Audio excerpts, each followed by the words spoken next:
Yesterday, I live reacted to the first New York City mayoral debate. Okay. Now, coming into this race, Zoran already had a significant advantage, seemingly the approval of the majority in recent polls that were conducted right before the debate. And I suspect that after the debate, his approval even went up higher. I do think that Andrew Cuomo's performance was so spectacularly bad that he will probably lose support after this debate. But who knows? People are very stupid sometimes. Now, of course, one of the reasons I suspect that Zoran Mamdani's mayoral poll leading up to this debate was at 52%, up +5. Andrew Cuomo was -1 at 28%, and Curtis Sliwa was at 14% with a +3. The reason why I suspect that is because, as John DeLillo correctly pointed to, what you have to remember is this poll was conducted before Zoran refused to condemn Hassan Piker on the debate stage, which is true, because that did happen. That did happen Look now. On the debate stage. Zoran Mamdani, in an act of resilience, refused to condemn the dangerous Hasanabi Piker. Okay? Which is pretty fucked up, honestly. Pretty fucked up.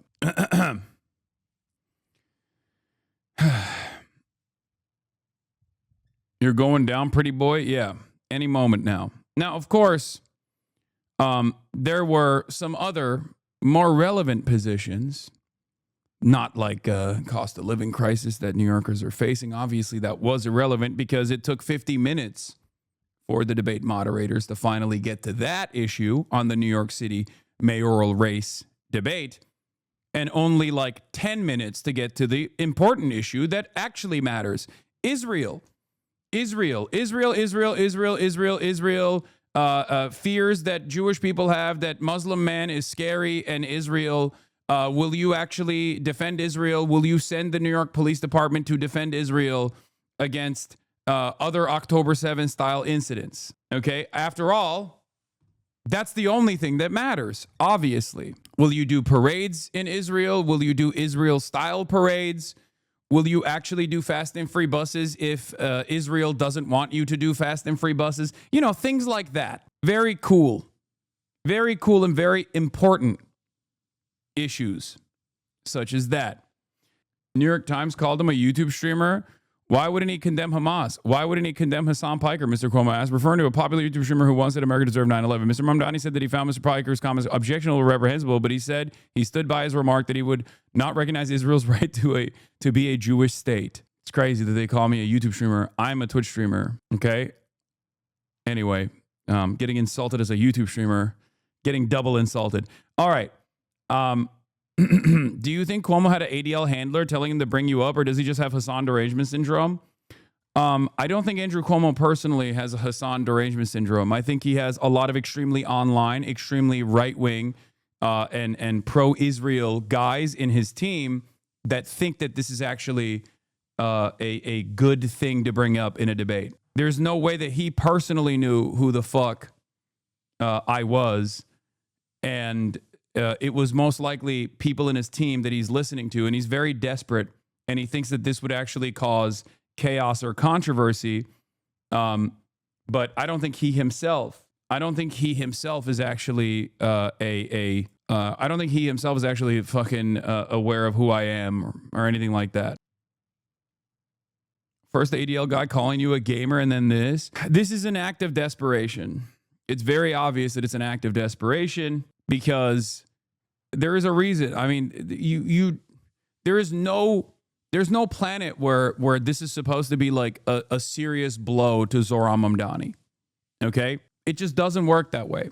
Especially because the overwhelming majority of people that will go through the task of trying to figure out who the fuck I am are going to be met with like a barrage of positive mainstream media coverage. Because we're talking about normies who care about what the New York Times is saying. They're not going to fucking go on TikTok to be like, oh my God, this guy is shocking his dog or whatever the fuck that people are saying on TikTok. They're going to look at what the New York Times has written, what the New York Post has written.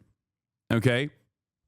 And depending on which outlet they consider to be more reputable, they're going to see a New York Times op-ed piece. They're going to see my debate with Ross Douthat or something. And they're not going to be leaving that conversation with this notion that like this is a dangerous person. Okay? It's that simple. It's a spectacular failure of epic magnitude. Of course, the Hasbara dish rags like Jewish Insider will write about it. Mamdani distances himself from Hassan Piker's 9/11 comments in the mayoral debate, but the New York City mayoral nominee hasn't spoken against the streamer's long history of anti-Semitic rhetoric. Like, this came out literally the moment. Like, this came out yesterday while the debate was going on. They wrote this article while the debate was going on. I need you to be so fucking for real, okay? He's just trying to make this an issue, and the Hasbara papers like Jewish Insider or the Free Press or the New York Post will try to make this a deal, but it's not, because most people don't know who the fuck I am. It's that simple. Most people who are voting for the New York City mayoral race do not know who the fuck I am. And the ones that do know either, by and large, think I'm a progressive force, or they despise me and are most likely to vote not even for Cuomo, but for fucking Curtis Sliwa anyway. Okay?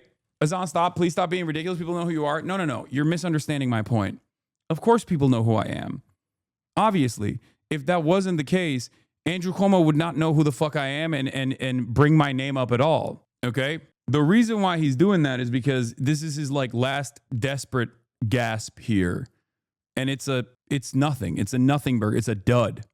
Because at most, even in the worst circumstance, if he was like constantly being hammered with this shit, he could just be like, listen, guys, I don't know Hassan Piker. He could just say that. You know what I mean? He could just be like, yeah, I don't know him. You know what I mean? It's not like I'm going to be like, oh, I don't support Zohran Mamdani any longer, right? Like, it's not a real line of attack. It's not a real avenue of attack, as I also described, because Zohran Mamdani could just as easily have turned around in that moment and been like, you're talking about associations and like media hits that I do. Meanwhile, you just went on the Impulsive podcast, which played a formative role in Trump becoming president, you know? Shouts out to Mike Malak once again. No smoke for him, but I'm just saying, if we're playing politics of that sort, you know, he could return fire in a similar vein. He doesn't even need to do that, of course, because it's stupid. It's a stupid argument to make. And that's it. It's that simple. Have you reached out to him about any of this, or do you just trust him and his team to do the appropriate combination of what's right for the campaign and mostly fair to you? I will not be confirming nor denying anything of that sort. But in any case, listen, it doesn't matter. It doesn't matter. I do not matter. I mean, I'll take the W, I'll take the mention, okay? I'll take the mention overall. But this is not a consequential line of attack in general, especially considering that even though the moment was very funny and I appreciate it, okay, even though that moment was great for me, at least, it's a nuisance for Zohran to have to address at all. I work with more Democrats than Andrew Cuomo does, okay? That's the other thing. Like, as a matter of fact, a lot of the people to my left flank oftentimes will say I'm a sheepdog for the Democratic Party for this reason. Like, I have a consistent track record of opposing Republicans, as I also called out here. I said, deeply unserious person to bring up a Tushmer twice, especially considering I oppose the Republicans. Cuomo works with them to gridlock New York State politics. That's it. But I think this recognition or this mention is more indicative of the failure of his campaign. You had to apologize for the 9/11 comments before Zohran was even a state assemblyman, so it's extra dumb. Yeah, but that was precisely what Andrew Cuomo was doing. His only line of attack was the annoying, like, oh, you said this in 2020, you said that in 2020, you flipped off the Christopher Columbus statue, things like that. And that's not a significant line of attack. You're not talking about anything serious. And the only reason why this line of attack also doesn't work at all is because Zoran's on that stage talking about what he wants to do for New Yorkers, and Andrew Cuomo looks like a weak, flailing, aggressive, demented old man with a horrible track record, crying about old tweets and Twitch streamers, deeply insecure, deeply unserious. Do you understand? If Zoran didn't have policies that you could define him by, this line of attack would probably be more successful. Okay? That's it. If Zoran didn't have 5 key policies that everyone can point to when they think about why they want to vote for him or why they want to oppose him, then yeah, this might be a more sticky issue for him, right? After all, he himself is visibly Muslim. He's also 34 years old as of this weekend, and also a socialist. He has a long track record of anti-Zionist activism. These would be issues of consequence if he did not present a robust policy platform that people can associate with, that people can actually look at and say, I want that. I don't give a fuck what his background is. This is something that I always talk about, putting class first politics at the forefront of your communication, putting policies that seek to improve the material harm that the largest swaths of society are experiencing at the forefront of your platform will make it so that anyone who opposes you with silly culture war narratives and lines of attack like this look even more unserious. Because any moment that he's talking about policy and you're talking about this other dumb shit is a moment where you're losing, okay? That's it. And yeah, the reason why Andrew Cuomo is bringing me up is because Zach Sage Fox is a part of his social media team, and Zach Sage Fox is a major Israel dick rider and a deeply unserious person, okay? And also has been pictured next to Benjamin Netanyahu. Like, this is the guy. That's him. That's his social media team. If you want to know where this like Hassan Piker mention is coming from, that's it. If Andrew Cuomo was smart, he wouldn't be doing this shit. He would probably be trying to regain some confidence from voters by presenting like a reasonable, the moderate approach that resembles resembles Zohran Mamdani's campaign, which at times he has tried to do.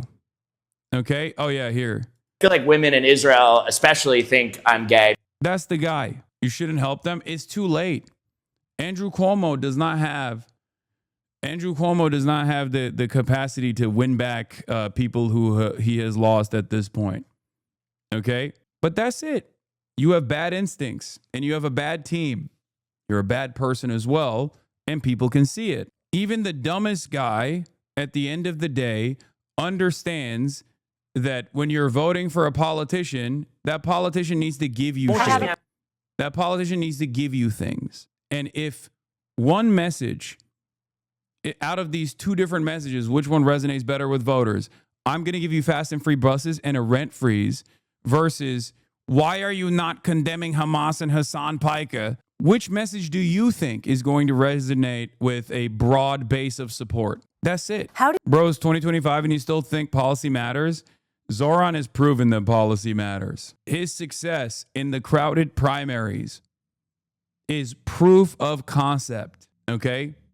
That is literally objective proof because although there were plenty of people who, for example, disagree with Zoran on his opinions on Israel, amongst like New York Jews, for example, that voted in the Democratic Party's primaries, they still ended up voting for Zoran over Cuomo and all of the other candidates in ranked choice voting.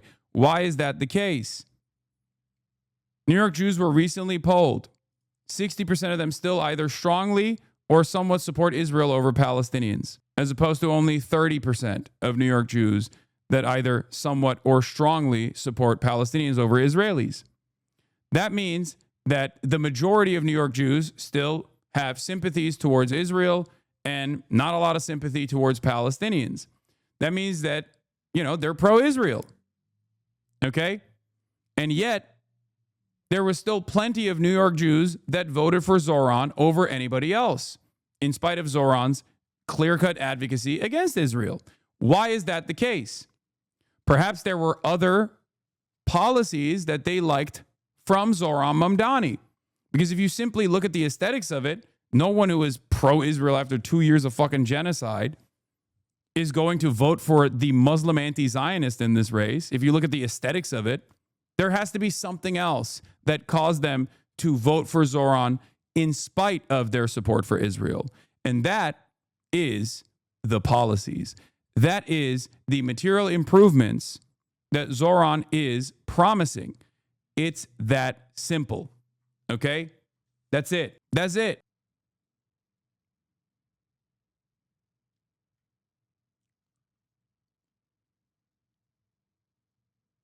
You assure those New Yorkers, especially Muslims and Arabic New Yorkers, that you will be a mayor for all? You'll have 1 minute. Yeah, well, first, I think the Assemblyman created the perception himself. Why wouldn't he condemn Hamas? Why wouldn't he condemn Hassan Piker? Why did it take us here tonight for the first time for him to say it? He still won't denounce, globalize the intifada. I think his face is so funny here. It's just like what a spectacle this is. It's just, you might as well throw in the towel at that point. Which means kill all Jews. Just say, I denounce it. He won't do older it. Jewish Divisiveness is Why are you saying Hamas and Hassan Piker? Can you please answer about your own relationship with the Muslim community? What is this? Cuomo, do you condemn Hassan Piker? Mamdani, free buses increase safety and efficiency. Sliwa, it was a cold night in 1998. Frank Sinatra had just faked his own death, and the Yankees were headed to the World Series. Yeah. And even though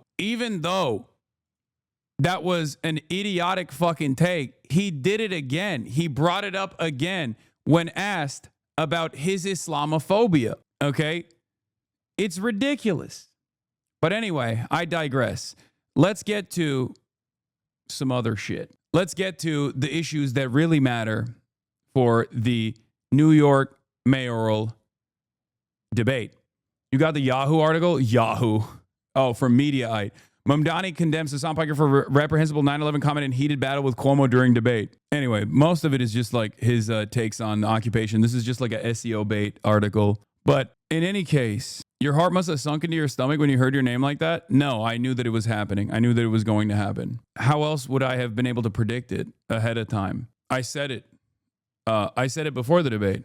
Do you have a Planet Cuomo's team who filled you in? Maybe. Yeah, here is me saying it before the debate that I know for a fact almost that I will be brought up in tonight's debate. You think so? As a line of attack. Have you seen the Andrew Cuomo press conference that he did on 9/11?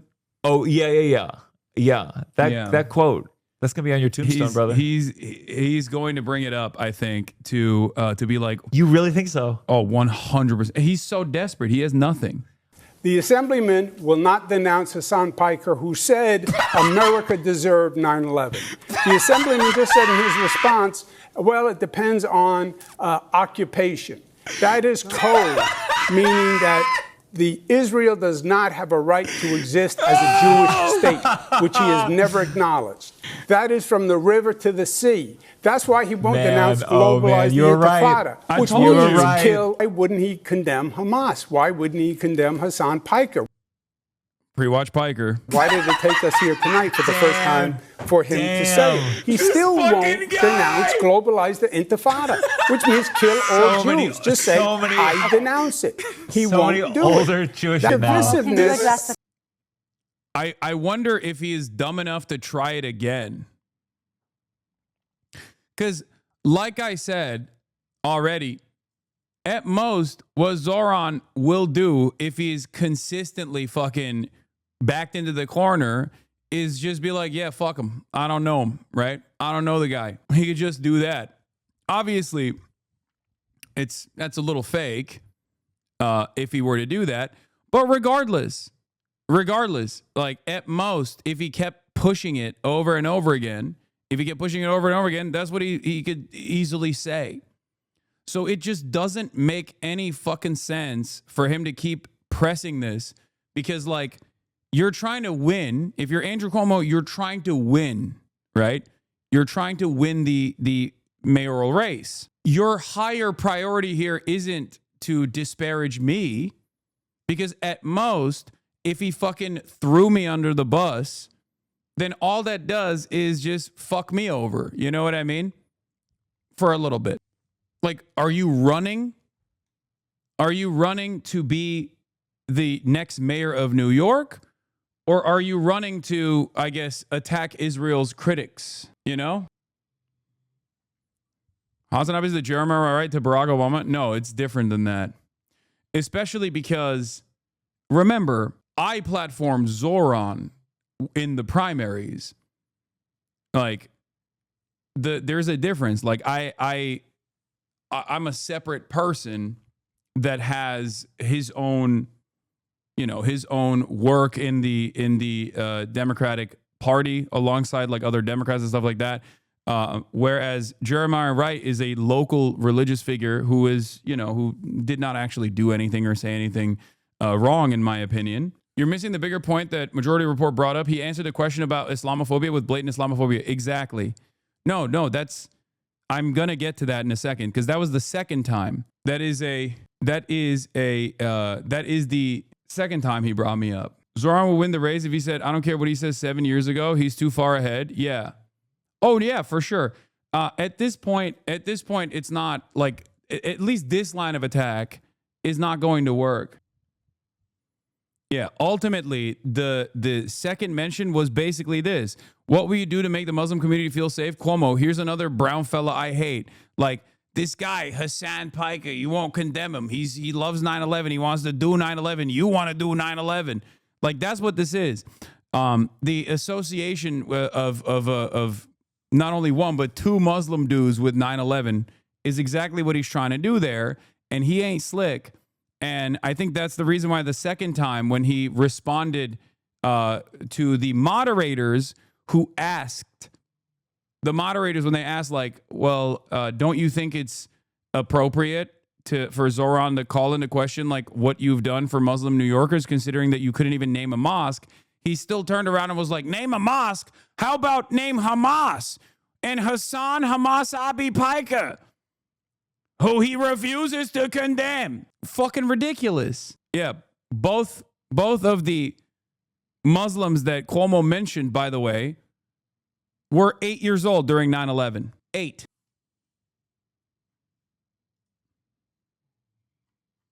All right. Of course, I believe that they should lay down their arms. I'm proud to be one of the first elected officials in the state who called for a ceasefire. And calling for a ceasefire means seizing fire. That means all parties have to cease fire and put down their weapons. And the reason that we call for that... Yeah, I mean, this was when he said all parties should put it down, he was trying to do the both sides thing, which I think is like not necessarily a retreat in general, but he was trying to do the same, like, oh, I think Israel has a right to exist as long as everybody has equal rights and representation. He's basically doing that same thing where he's saying, like, look, I think it's fine for both parties to disarm and put their weapons down, knowing that is the most like liberalized version of like the most liberal way of communicating that position. Is not only for the end of the genocide, but also an unimpeded access of humanitarian aid. I, like many New Yorkers, am hopeful that this ceasefire will hold. I'm hopeful that it is durable. I'm hopeful that it is just. The President of the United States should have been applauded by you, Zoran Mandami, and you, Andrew Cuomo, on the day that he brought together that international coalition that met in Egypt, that came from the Middle East and the Persian Gulf. I certainly applauded him for bringing peace to Gaza and trying to end the hostilities in the war between the Israelis and Hamas, so there can be peace between the Israelis and peace between the Palestinians.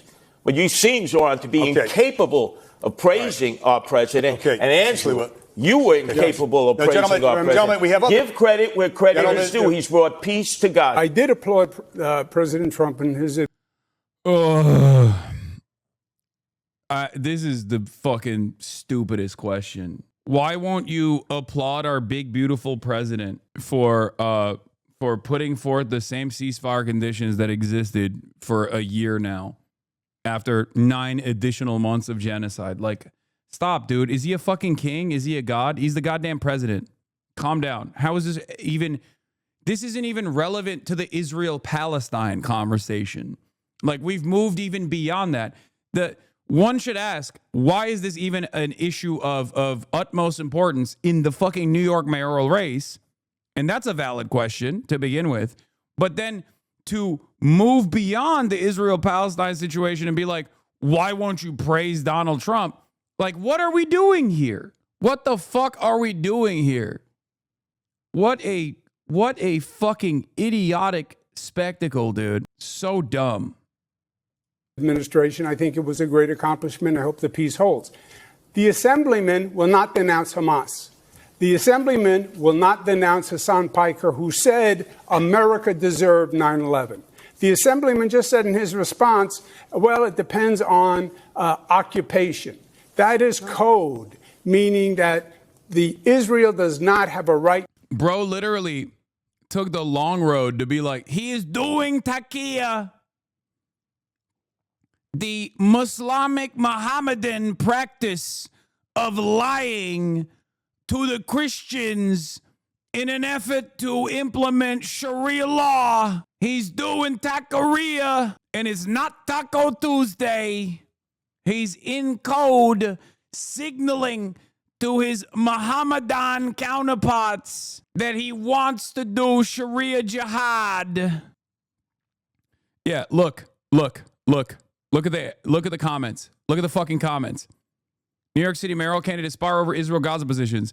Is this a debate for the mayor of Tel Aviv or New York? What does Israel have to do with New York City? Mayoral candidate for New York, America. X. New York, Israel. Check. Again, why was the host asking Israel questions? Just focus on New York City, please.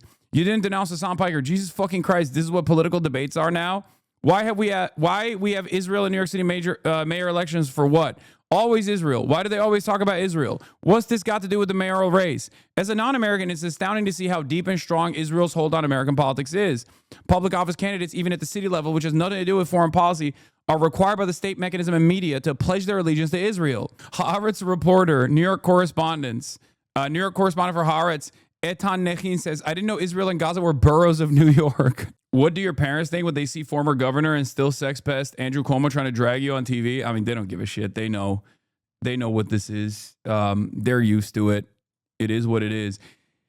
But yeah, I think this is the broad, if you want to understand like what the average person's perspective is on this shit, okay? That's what it is. Why the fuck are these guys talking about Israel so much? Who cares? And not only do they take this approach, but they also agree with Zoran's position as well. Okay? That's the other thing. They don't. This is not an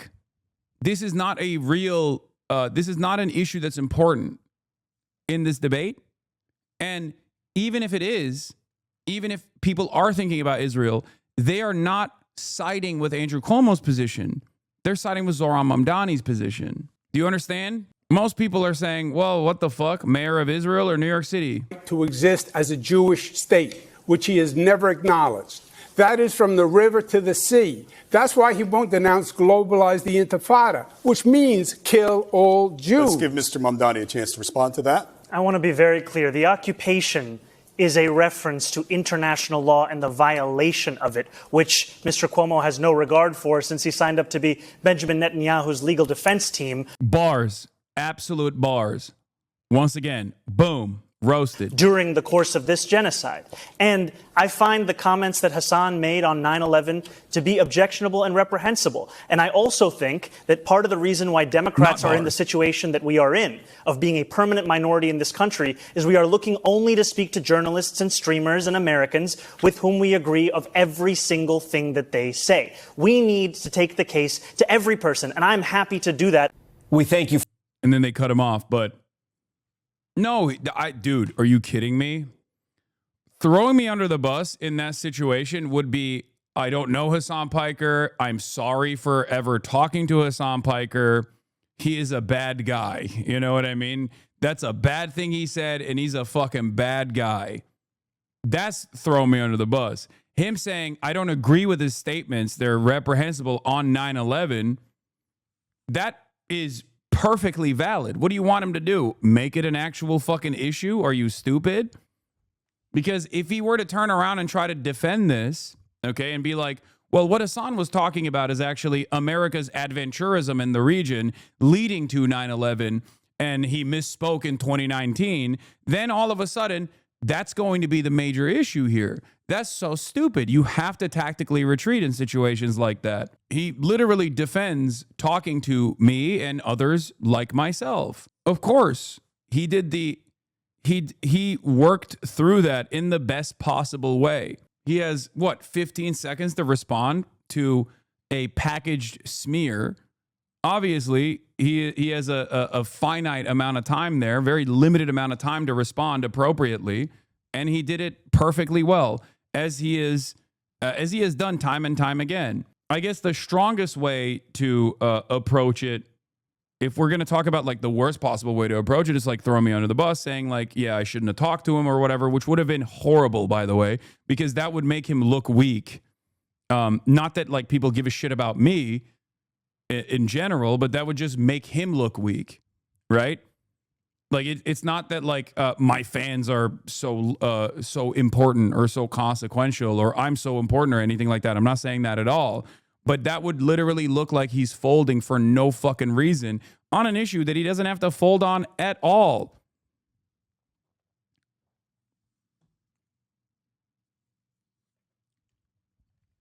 My Muslim parents only heard Cuomo bring up 9/11 after the Muslim question, and their immediate reaction was not who is Hassan Piker. It was, why is he bringing up 9/11 in context to how he'll help Muslims? And yeah, my position on the 9/11 statement is also identical to Zoran's. I should have worded my position more carefully, because a lot of people bastardize the quote understandably and maliciously. But having said that,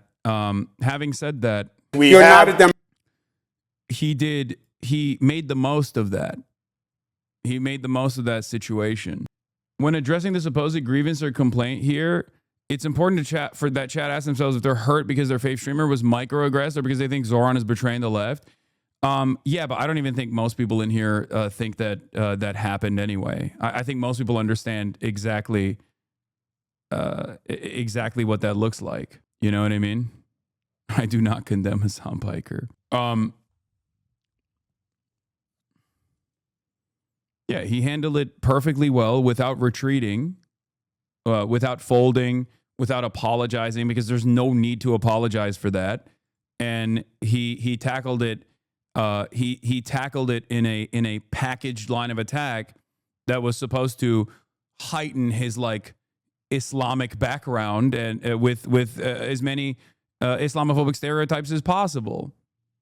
And as a 34-year-old Muslim socialist who's been in politics, he understands exactly what's going on there. He understands exactly what's going on there, especially because like he's in a double bind. He's in a double bind in my situation because any line of attack that he concedes against me could very easily also imply him as well. That's the other unfortunate circumstance for him. Do you understand? Because he too is a 34-year-old Muslim socialist with a long history of criticizing American intervention around the globe. Democrat. You're a Democratic All right, socialist. candidates, we have you didn't other vote grounds. for Kamala Harris, right? We have other ground to cover. We have other ground. Said leave it blank in the presidential primary, because primaries are a place to air dissent. And like many Americans, I was horrified by the Israeli genocide of Palestinians. And if you want to look for me on the ballot, you'll find me as the Democrat. Mr. Mamdani, thank you. The assemblyman will not denounce Hamas. The assemblyman will not denounce Hassan Piker, who said, God damn, how many clips did this get featured in? America deserved 9/11. The occupation is a reference to international law and the violation of it, which Mr. Cuomo has no regard for since he signed up to be Benjamin Netanyahu's legal defense team during the course of this genocide. You know, it took Andrew Cuomo being beaten by a Muslim candidate in the Democratic primary for him to set foot in a mosque. He had more than 10 years, and he couldn't name a single mosque at the last debate we had that he visited. Zoran Mandami, the president, has already... Yeah. It would, first of all, demonstrate very poor political instincts and somewhat poor on him as a human being. You're also right about your multiple overlapping significant categories and not showing solidarity, which shine a poor light on his abilities as an activist too. No. Throwing me under the bus if they kept up the pressure would have been appropriate to do. It's just that the only thing that would make him look bad on is that he's like folding on something that he doesn't need to fold on. But I don't even think that it would be all that consequential in the grand scheme of things, regardless, because this is not an issue of consequence. It's not. At the end of the day, people fucking go on and appear on a million different outlets when they're trying to promote their policies, right? They do that. That's normal. I mean, he fucking went on Fox News. You know what I mean? Like, it's very stupid. It's very stupid to be like, oh, one of the people that you actually align yourself with is a dangerous radical or some shit. Especially when my positions overall, aside from, let me say this, aside from the negative filtering that people engage with all the time, my positions are not unpopular at all. They're not even fucking radical. The average liberal wine mom at this point has quite similar opinions around, demanding that the Democrats become more aggressive and become fighters and do right by their neighbors and denounce ICE. Like those are the things that I want from the Democrats. You understand? And many in the base, if we had like an objective reflection of my worldview, many in the base, if they were asked, do you agree with Hakeem Jeffries or this random person, that random person being me, and they just presented our perspective, our political perspectives side by side, who do you think they would agree with? 9 times out of 10. Do you think it would be with Hakeem Jeffries, who has a very low approval rating, or do you think they would agree with the positions that I'm fucking pointing to? That's it. You've heard it from Andrew Cuomo that the number one crisis in this city, the housing crisis, the answer is to evict my wife and I. He thinks you address this crisis by unleashing my landlord's ability to raise my rent. If you think that the problem in this city is that my rent is too low, vote for him. If you know the problem in this city, this is the best line in the entire debate, is that your rent is too high, vote for me. I was the HUD secretary. I built affordable. That was such a fucking bar, dude. That was such a goddamn bar. Housing all across this nation. I built affordable housing in this city when I was in my 20s. I know how to get it done. Well, Zoran, boy, your fantasies are never going to come about in terms of funding everything you want that's going to be free. It's a fantasy. Let's deal with the reality. Are you crashing out about what? In other words, what the Assemblyman said is he has no experience. What I don't have in experience, I make up for in integrity. And what you don't have in integrity, you can never make up for in experience. Yeah. That's another fucking bar. That was the other really good moment as well.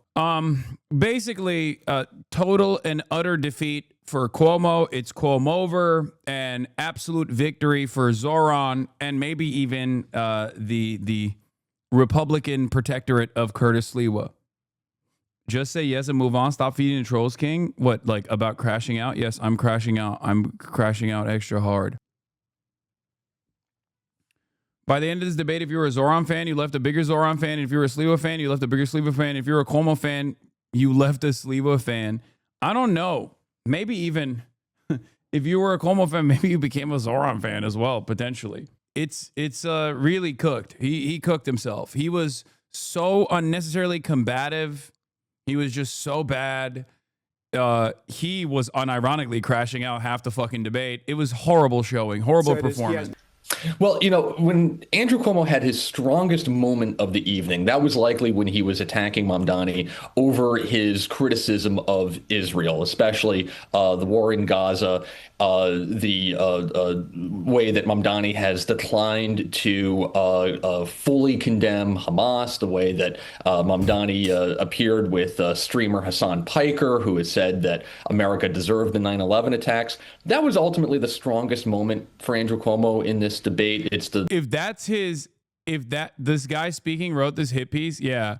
The guy who's writing that wrote this. Mamdani passes on condemning the Holocaust. Just so you understand what his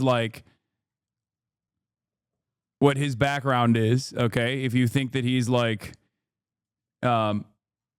if you think that he is behaving here in a consistent manner, this is one of the fastest ways to sniff out someone who is being insincere.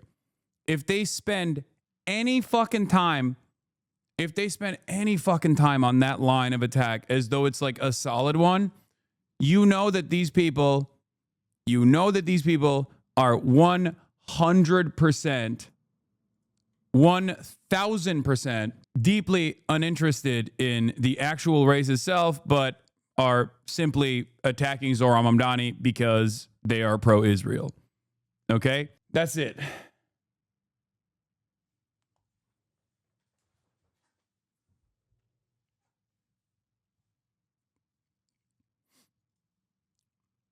It's probably one of the easiest telltale signs that someone is not all there. Obviously, there are even clearer markers such as this one, but this was a funny take as well. It kills me that Curtis and Zohran will address each other moderately cordially, but every time Cuomo speaks, they're both like, oh, so now the sex offender wants to chime in. Yeah, true. The part of the debate where he seemed the most Do you regret the 9/11 quote? I don't really give a shit one way or another. Confident, but a lot of the forum was really dominated by the discussions that Mamdani has excelled in during this campaign, which has been, focusing on that. To be honest, I bet you wish you never said that. Nope, I don't care one way or another, 100%, because there are a million. There are so many famous people that have said much worse shit throughout their career. Bill Maher, literally after 9/11, Bill Maher famously, immediately, a week after 9/11 said, you want to talk about bravery? Those guys flew the planes directly into the towers. That's bravery. You want to talk about being cowardly? We lob Tomahawk missiles from thousands of miles away. That's cowardice. Okay? That right there, that is a million times more consequential and a million times more direct than my attitude around blowback, which there is academic consensus on. Okay? This type of stuff only matters as much as you place emphasis on it. Do you understand? The energy that you put into it, the energy that you, if you take your opposition's framing sincerely on this kind of stuff, you are giving it more air. You are giving it more legitimacy. This is a real misstep that the Democrats play into all the time. Okay? Democrats do that all the time. It's a major issue for them. They constantly concede on the cynical framing of their opposition. That's why I really appreciated the way Zohran dealt with it, which is like, yeah, those comments are reprehensible. I don't agree with it, but I'm going to continue talking to people like Hassan. Like, what the fuck do you mean? And as a matter of fact, it's bad not to talk to people who we sometimes might disagree with. Because he's right, okay? He's right. I'm pretty sure this guy wrote a new Politico article as well, also saying this exact same thing that he said about the high point in the debate in a new Politico article as well. But once again, utterly irrelevant.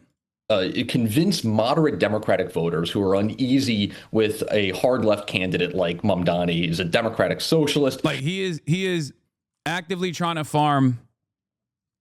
He is actively trying to farm a pro Cuomo perspective on CBS News local broadcast. And this is what the fuck the responses are to this otherwise idiotic back and forth here.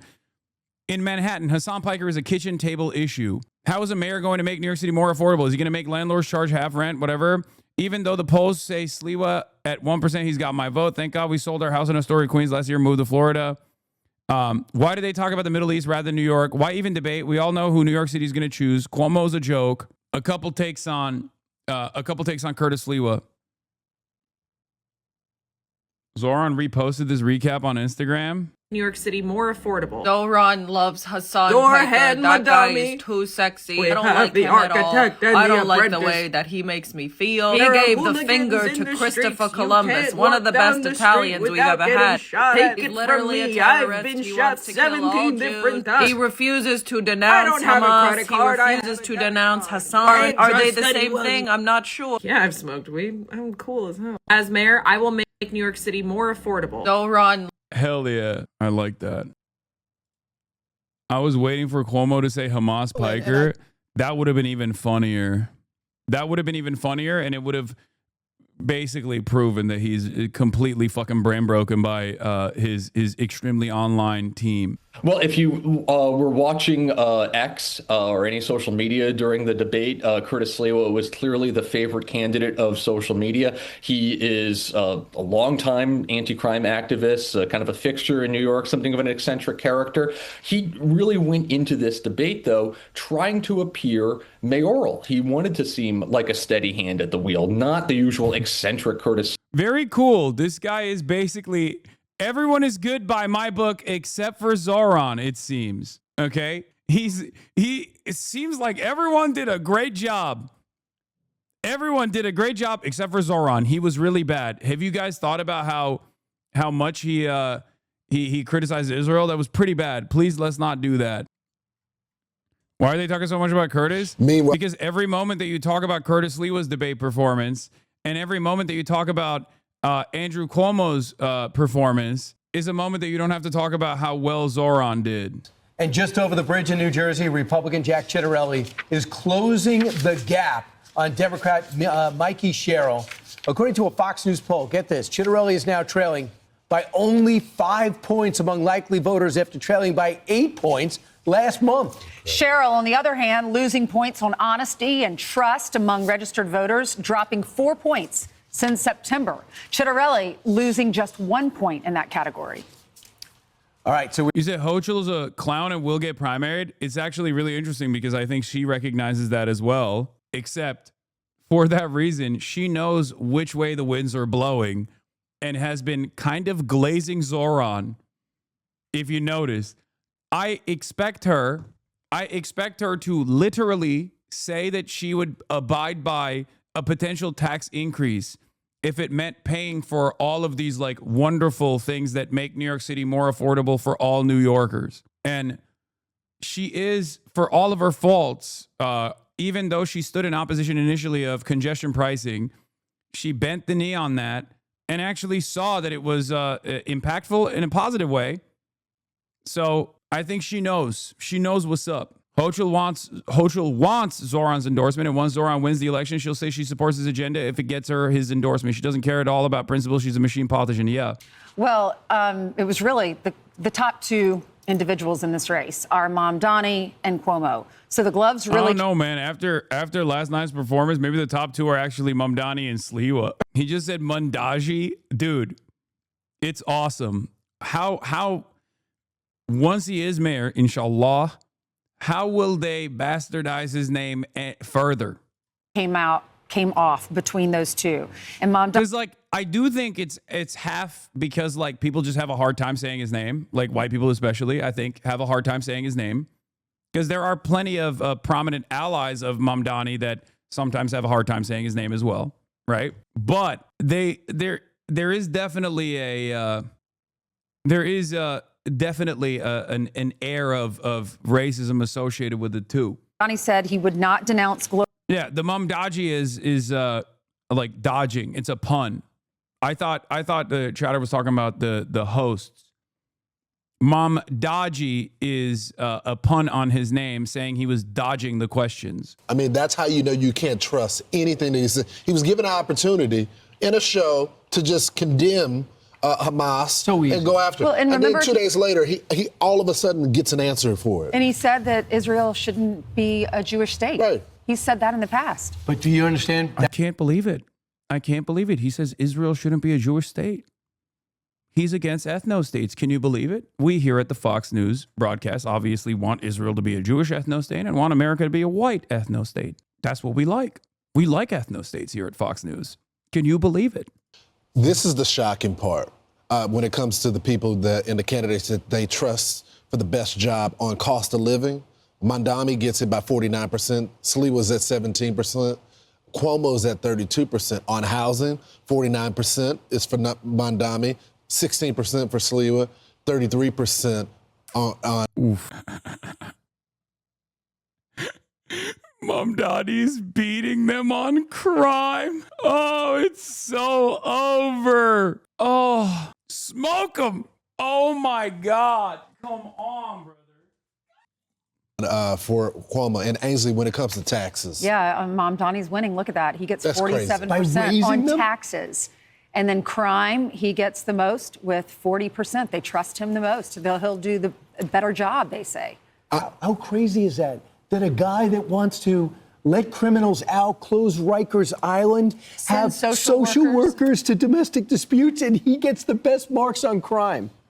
I'm not a New Yorker, so maybe you live in New York. I don't understand. Here. I don't understand the connection. Maybe there's just a different. I get the housing thing because he's talking about affordability and all of this, but the crime thing, saying that you're going to defund. I think it is nutty. It is totally nutty that Zoran has basically repackaged defunding the police by being like, we got to take some of the toll off of these wonderful law enforcement officers and focus on areas where crime manifests, improve people's material conditions, and also hire a network of social workers to be tasked with dealing with a lot of these like mental health crises as opposed to cops. And people were like, wow, that's a brilliant idea. I love it. That is a brilliant idea. What a spectacular message. I have never heard this before. Certainly no one has ever brought this up. No one has ever brought this up. Is he wrong, though? What do you mean? This is the position. This is the left position, okay? This has been the left position.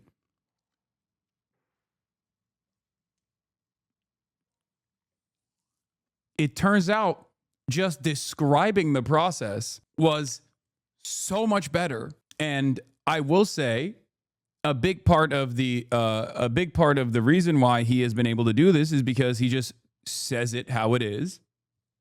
Okay? And also, Democrats are too weak to launch a significant opposition against one of the only figures in the party right now that is actually motivating people, that is actually making people excited.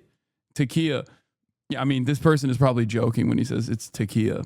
I don't think they're being like actually Islamophobic. That's it. Message packaging on the left is so ass. Yeah, I think that's part of the problem for sure. That's definitely part of the problem. But make no mistake, Republicans make their messages stick because they have a unified front. The Democrats and their left flank are constantly at odds with one another. They are constantly opposing one another. You see what I mean? And therefore, there is no unified messaging front on issues like this one. Because if Democrats were like, hey guys, we don't mean like literally fire the police or abolish the police. We mean that like cops are busy tackling crimes as they're supposed to be. But unfortunately, they can't tackle all the crimes when they're handling domestic disputes, things of that nature. If like establishment Democrats actually described what defund the police meant, I think that there would be a very different approach to it. Now, It's because Democrats at the national level did not want to do any of those things regardless. That's precisely the reason why they were acting scared. They were operating from a scared position. Scared money don't make no money. This was my advocacy throughout the entire duration when we were talking about defund the police during Black Lives Matter. I was so frustrated. I was so goddamn frustrated with the way that Democrats actually instantly locked in on their left flank and were like, we're not like them. We're not like them. They did this with fucking October 7, post-October 7 protesters.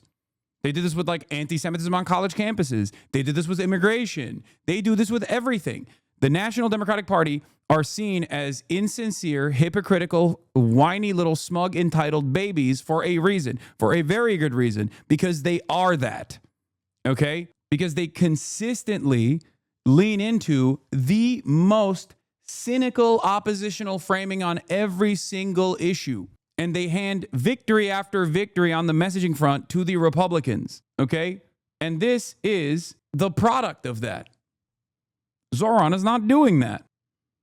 The police, I don't understand how that's good. But here's the problem with housing, Lawrence. Your bills are, you're going to make less money. 100%. Your taxes will go 100%. up. So when it comes to your housing, you're going to have to skimp in Pay other for it. areas. Yeah. So here is a look at how the candidates tackled crime. We have the architect and we have the apprentice of no cash bail, which has been a disaster. We have the architect and the apprentice here of raise the age. My own son was almost killed because of that in a gang attack. We have the architect and we have the apprentice of close Rikers Island, which would just release criminals in the street. Thank God I'm not a professional politician, because they have helped create this crime crisis in the city that we face. I would add 5,000 police, put 1,500 in the subways. Dude, that is such a crazy fucking way to talk about this issue, by the way. No wonder people, I think, like Zoran's, no wonder why people think Zoran's method is actually smarter. Like, we're gonna put 1,500 cops in the subway, 5,000 extra police units. Like, by the way, no one ever asks, how are you gonna pay for that? When it comes to 5,000 new cops, 5,000 new heads, training, gear, overtime pay, hazard pay, Candy Crush subscription so you can get like tier 3 drops on Candy Crush when you're in the fucking subway station. None of that is ever called into question. People only ask, how are you going to pay for it, when it's about fast and free buses. No one ever says, how are we going to pay for 5,000 extra cops? I mean, I guess they technically did ask Andrew Cuomo. He didn't end up answering it, but like, you know, just broadly not a thing.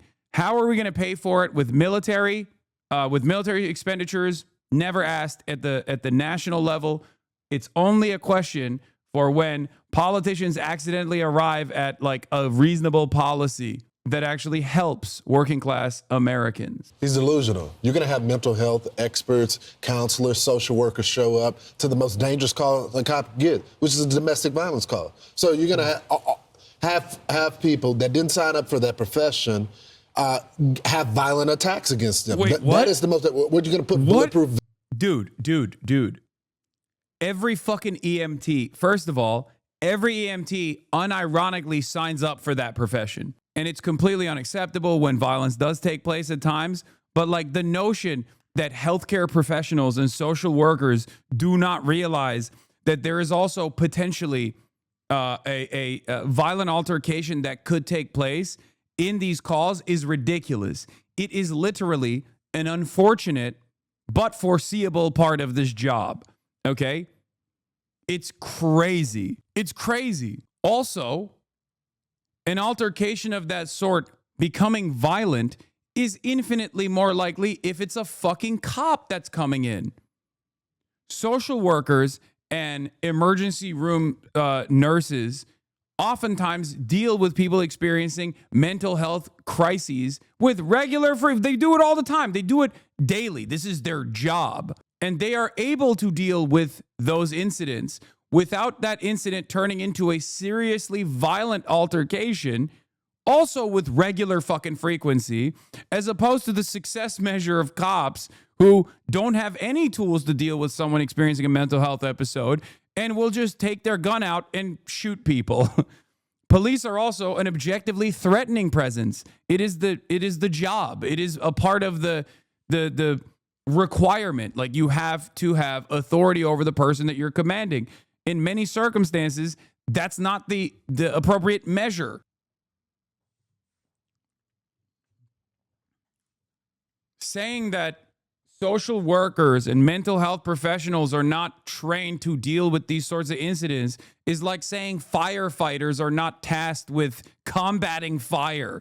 It is exactly what they're tasked with dealing with. That is their fucking job. And unlike cops, social workers, and many of them that are in this chat right now, will tell you personally that they are trained to de-escalate. They are trained to de-escalate. Cops, on the other hand, only can escalate. There's no de-escalation. Oh yeah, this was also a good take from Sturgeon's Law.